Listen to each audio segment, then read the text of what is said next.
Welcome to Get Cooking in Cloud, where we share the best recipes to apply in your cloud kitchen. I am Priyanka Vergadia, and in this episode, we will talk about creating static websites on Google Cloud.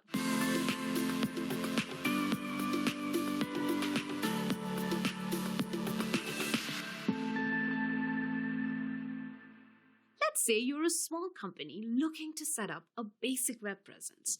You don't expect a lot of traffic and don't want to pay a lot to get up and online. So let's walk through how to start small, deploying a static website. Static web pages can contain client-side technologies such as HTML, CSS, and JavaScript. They cannot contain dynamic content such as server-side scripts like PHP. Before you begin, make sure that you have a Google Cloud project created, a billing account set up, and you have a domain that you own or manage. This should be your top-level domain. To verify that you manage the domain, check the link in the description below. Now that you've covered the logistics, there are 4 steps to set up static websites. The first step is to connect your domain to Google Cloud Storage. To do that, create a CNAME record that points to c.storage.googleapis.com.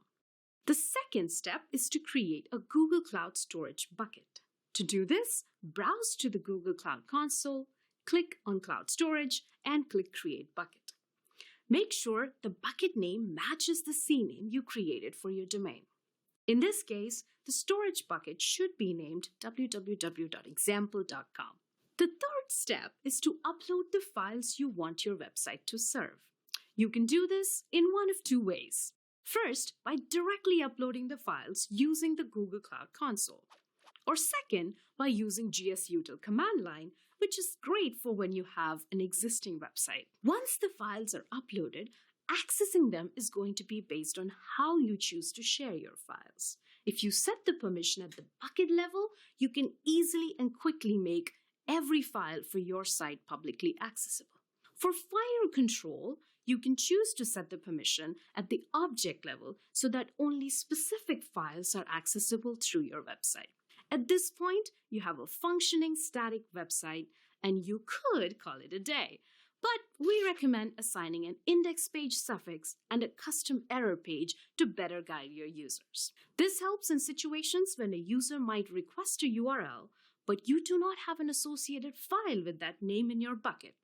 In our example, when there isn't a file named Apple, Cloud Storage will attempt to serve an index.html. If that file also doesn't exist, Cloud Storage will return an error page with a 404 response. Now, the fourth and final step is to test our static website. Verify that the content is served from the bucket by requesting the domain name in a browser. One important thing to note here is that Google Cloud Storage only supports HTTP. In order to serve HTTPS and get all the security goodness, you need to either use direct URIs using a CNAME redirect or migrate to using a load balancer as a front end. So today, we learned how to start small and deploy a static website on Google Cloud Platform. We used Google Cloud Storage to host the static content and pointed the domain name to the storage bucket. That's all for today on Get Cooking in Cloud. Here's hoping you can whip up something great. Join us next time because we will share the recipe to host websites on managed platform Cloud Run. If you like this video, then check out our first episode as well. And to see more such content, don't forget to like and subscribe to our channel.